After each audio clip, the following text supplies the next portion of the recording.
C P എമ്മിൻ്റെ കേന്ദ്ര committee 3 ദിവസത്തെ കേന്ദ്ര കമ്മിറ്റി വളരെ പ്രധാനപ്പെട്ട വിഷയങ്ങൾ ചർച്ച ചെയ്യുമെന്നാണ് മാധ്യമങ്ങളിൽ വന്നിട്ടുള്ളത്. തീർച്ചയായും വളരെ ഗൗരവമുള്ള ഒരുപാട് പ്രശ്നങ്ങൾ ആ പാർട്ടി നേരിടുന്നുണ്ട്. ഇപ്പോൾ ആ കമ്മിറ്റി ഏതാണ്ട് അവസാനിച്ച സന്ദർഭമാണ്. അതിൻ്റെ വിശദാംശങ്ങൾ പുറത്തു വന്നിട്ടില്ല.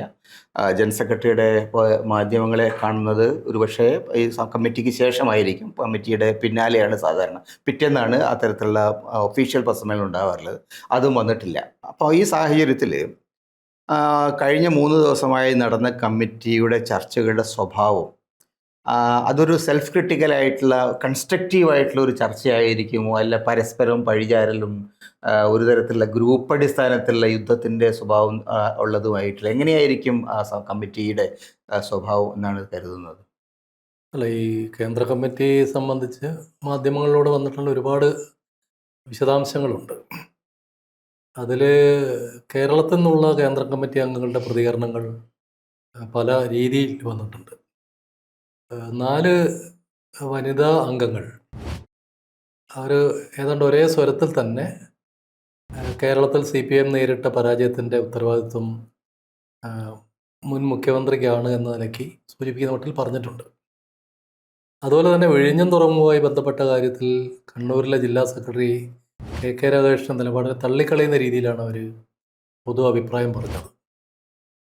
മറ്റൊരു മുതിർന്ന കേന്ദ്ര കമ്മിറ്റി അംഗമായ EP ജയരാജൻ ഇത്തവണ കമ്മിറ്റിക്ക് പോയിട്ടില്ല. പക്ഷേ ലീവിന് ആവശ്യപ്പെട്ടിരുന്നൊരു വാർത്ത വന്നിട്ടുണ്ട്. കുറേ കാലമായിട്ട് അദ്ദേഹം വല്ലപ്പോഴേ കമ്മിറ്റിക്ക് പോകാറുണ്ട്, സ്ഥിരമായിട്ട് പോകുന്ന ശീലമില്ല.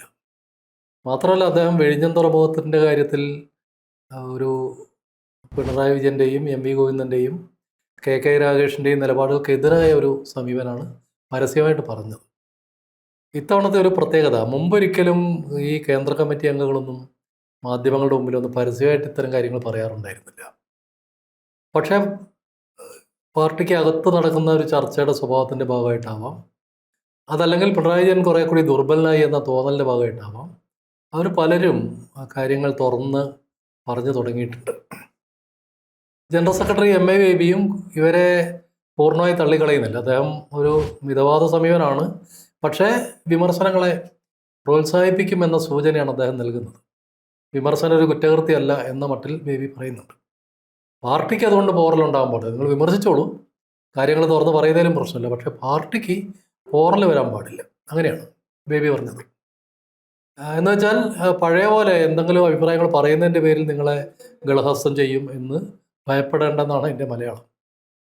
പക്ഷേ CPM നേരിടുന്ന ഒരു വലിയ പ്രതിസന്ധി ഈ ഘട്ടത്തിൽ കാണാൻ പറ്റും. അവർക്ക് ഒരു കാര്യത്തിലും കൃത്യമായ തീരുമാനം എടുക്കാൻ പറ്റുന്നില്ല, ഒരു നിലപാടിൽ ഉറച്ചു നിൽക്കാൻ പറ്റുന്നില്ല. പലരും പല രീതിയിൽ ചിന്തിക്കുകയും പ്രവർത്തിക്കുകയും ചെയ്യുന്നു, പലതരത്തിൽ സംസാരിക്കുന്നു.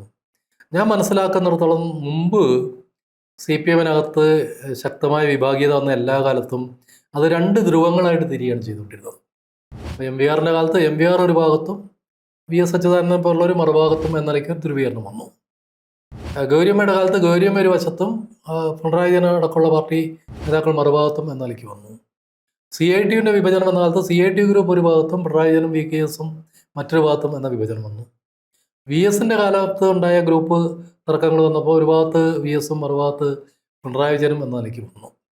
പക്ഷേ ഇപ്പോൾ പൊതുവായിട്ട് എല്ലാവരും പിണറായി വിജയൻ എതിരാണെങ്കിലും അതിൻ്റെ എതിർക്കുന്ന ആളുകൾ പല വിധത്തിലാണ് സംസാരിക്കുന്നത്.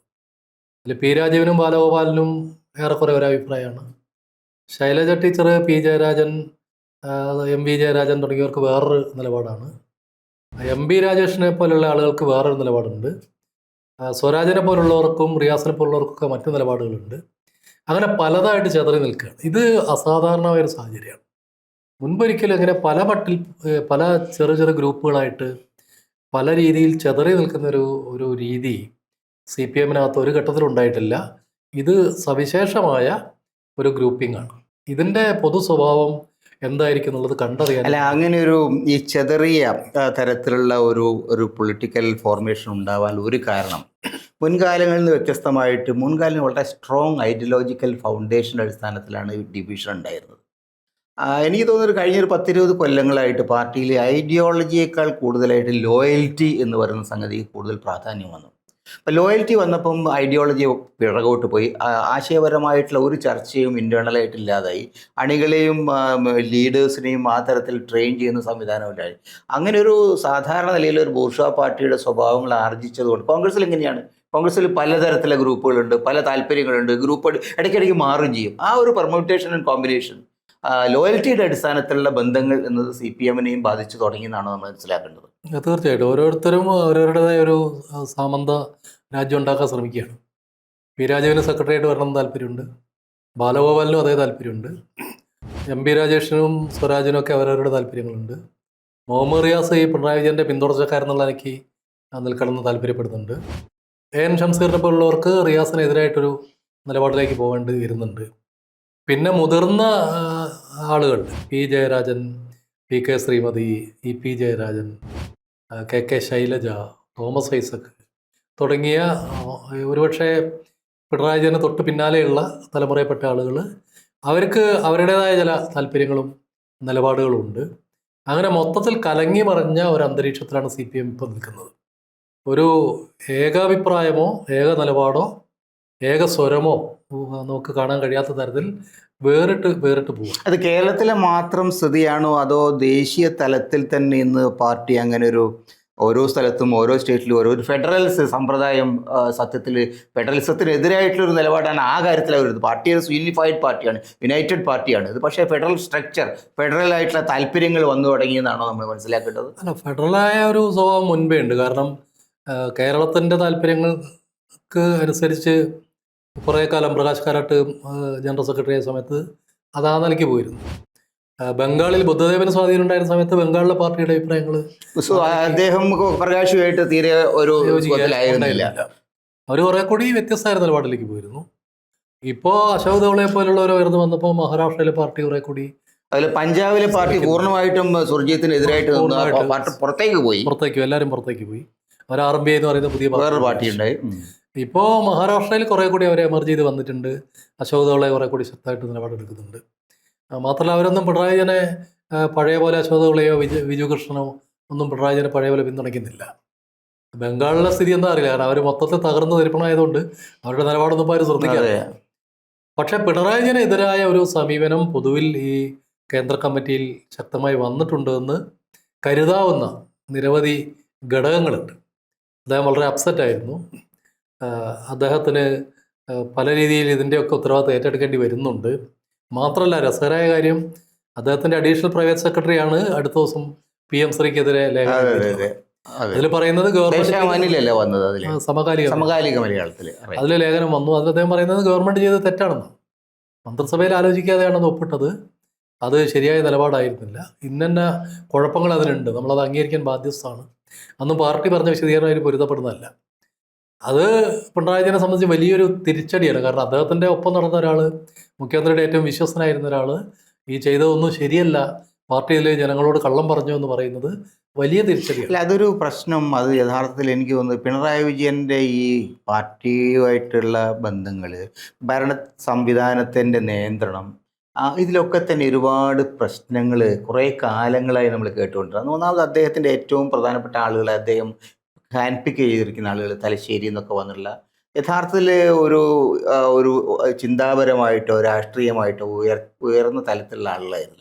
ബിലോ ആവറേജ് കക്ഷികളാണ് പലപ്പോഴും അദ്ദേഹം പ്രധാനപ്പെട്ട ചുമതല. അദ്ദേഹത്തിൻ്റെ സെക്രട്ടറിമാരായിട്ടിരിക്കുന്ന ആളുകൾ, പബ്ലിക് റിലേഷൻ ഡിപ്പാർട്ട്മെൻറ്റിലൊക്കെ ഇരിക്കുന്ന ആളുകൾ.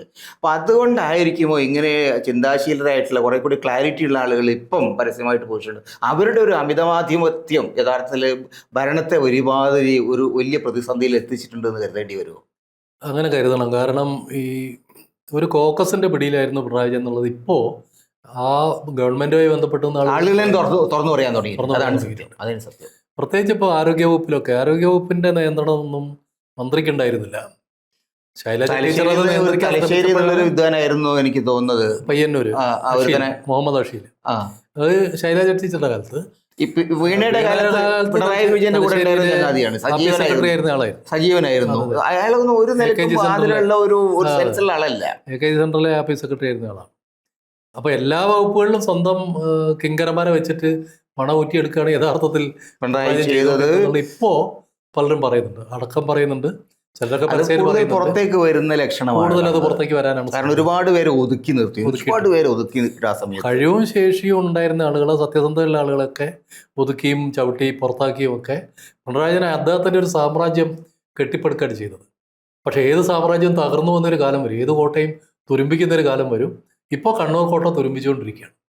അതിനി നിലനിൽക്കാൻ പറ്റാത്ത രീതിയിലേക്ക് കാര്യങ്ങൾ മാറിക്കൊണ്ടിരിക്കുകയാണ്. അല്ല, ഇത് എനിക്ക് തോന്നുന്നത് ഒരു പരിധി വരെ വിട്ട് കഴിഞ്ഞാൽ അക്രമത്തിലേക്ക് നീങ്ങും എന്നുള്ളതിന് തെളിവാണ് ഇപ്പം ആലപ്പുഴയിൽ സംഭവിച്ചുകൊണ്ടിരിക്കുന്നത്.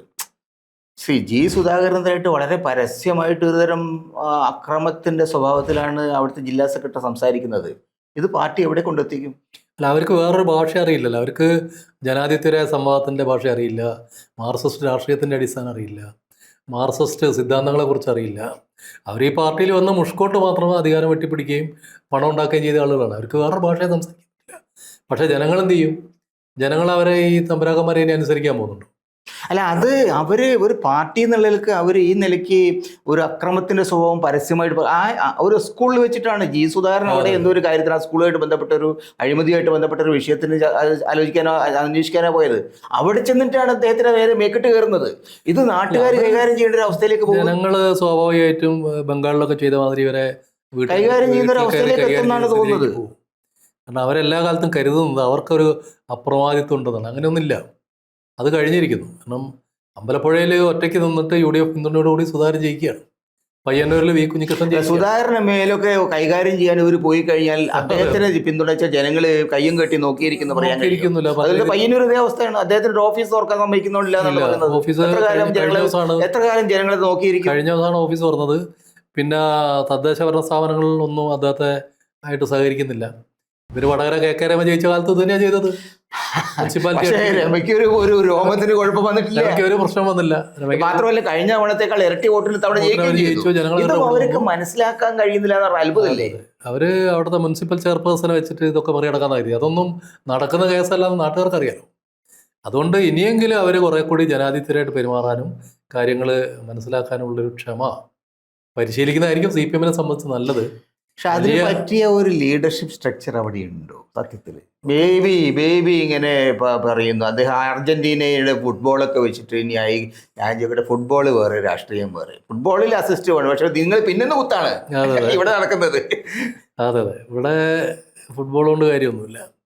ബേബി ശ്രമിക്കുന്നത് അദ്ദേഹം ഒരു വലിയ ബുദ്ധിജീവിയാണെന്നോ കലാകാരനാണെന്നോ ഇറലവന്റ് ആയിട്ടുള്ള കാര്യങ്ങൾ അദ്ദേഹത്തിന് സംഗീതത്തെ കുറിച്ച് അറിയാം, ഫുട്ബോളിനെ കുറിച്ച്. പക്ഷെ രാഷ്ട്രീയത്തില് അസിസ്റ്റ് എന്ന് പറയുന്നത് അദ്ദേഹത്തിന്റെ പാർട്ടിയിൽ ആരെ അസിസ്റ്റ് ചെയ്യുന്നു അവരുടെ ബേബി യഥാർത്ഥത്തിൽ കാറ്റുപോയ ഒരു ബലൂണാണ്, ഒരു കാറ്റുപോയ ഫുട്ബോളാണ്. അല്ല, അങ്ങനെയുള്ള ഒരു ലീഡർഷിപ്പ് അവിടെ ഒരു പൊളിറ്റിക്കലി ഒരു ക്രെഡിബിൾ ആയിട്ടുള്ള ലീഡർഷിപ്പ് കേരളത്തിലും ഇല്ല. ഞാൻ അപ്പോഴും ആലോചിച്ചിട്ടൊരു കാര്യം, ഈ തെരഞ്ഞെടുപ്പിന്റെ സമയത്ത് യഥാർത്ഥത്തിൽ MV ഗോവിന്ദന് പകരം സെക്രട്ടറി ആയിട്ട് KK ശൈലജ ആയിരുന്നുവെങ്കിൽ, അവരൊരു സ്ത്രീ നിലക്ക് ഗൗരിയമ്മയ്ക്ക് ശേഷം കേരളത്തിലെ ഏറ്റവും ശക്തിയുള്ള ജനസ്വാധീനമുള്ള ജനസമ്പർക്കമുള്ള ഒരാളാണ്. എന്തുകൊണ്ടാണ് അവർക്ക് അങ്ങനെ ആലോചിക്കാൻ പറ്റാത്തത്? അവരങ്ങനെ ആലോചിക്കുന്ന വിഷയമല്ല. ഒരു KR ഗൗരിയമ്മയെ അംഗീകരിക്കാത്തവർക്ക് ശൈലജയെ അംഗീകരിക്കാൻ പറ്റും. സ്ത്രീകൾക്ക് പ്രാധാന്യം നൽകണം എന്നൊക്കെ പറയുന്ന നാടല്ലേ ഇത്? കേരളത്തിന്റെ മുഖ്യമന്ത്രിയായിട്ട് വരണമെന്ന് ജനങ്ങൾ ആഗ്രഹിച്ചാണ്. അതിനുശേഷി അവർക്കുണ്ടായിരുന്നു, നല്ല ഭരണാധികാരിയായിട്ട് മാറാനുള്ള പശ്ചാത്തല ഇതുണ്ടായിരുന്നു. പക്ഷെ അവരെ അംഗീകരിച്ചില്ലല്ലോ. ഗൗരിയമ്മയെ അംഗീകരിക്കാത്തവർക്ക് ശൈലജയെയോ ശ്രീമതിയെയോ ഒക്കെ അംഗീകരിക്കാൻ പറ്റും. അപ്പോൾ അവരുടെ തലയിൽ വരില്ല. പക്ഷേ ഇത് അവരെ സംബന്ധിച്ച് ഇതുവരെ ഇല്ലാത്തൊരു വലിയ ക്രൈസിസിന്റെ ഘട്ടമാണ്, പ്രതിസന്ധിയുടെ ഘട്ടമാണ്. അതിനെ അവരെങ്ങനെ കൈകാര്യം ചെയ്യുന്നുള്ളത് കാത്തിരുന്ന് കാണാനേ പറ്റും. പാർട്ടിയിൽ മാത്രമല്ല ഈ ക്രൈസിസ്, ഇടതുപക്ഷ ജനാധിപത്യ മുന്നണിയിൽ എന്താ സ്ഥിതി? മുന്നണി യോഗമില്ല, മുന്നണി കൺവീനറുടെ പൊടി പോലും കാണാനില്ല. CPI-ക്കാർക്ക് പരസ്യമായിട്ട് നടുറോഡിൽ ഇറങ്ങി കാര്യങ്ങൾ പറയേണ്ട ഒരു അവസ്ഥയാണ്. ഈ നിലയിൽ പാർട്ടിയും മുന്നണിയും എല്ലാം ഒരു പ്രതിസന്ധിയിലെത്തി. ഇത് വെളിയം ഭാർഗവനോ CK ചന്ദ്രപ്പനോ പോലുള്ള നേതാക്കളായിരുന്നുവെങ്കിൽ കുറെ കൂടി CPM വേർക്കുമായിരുന്നു.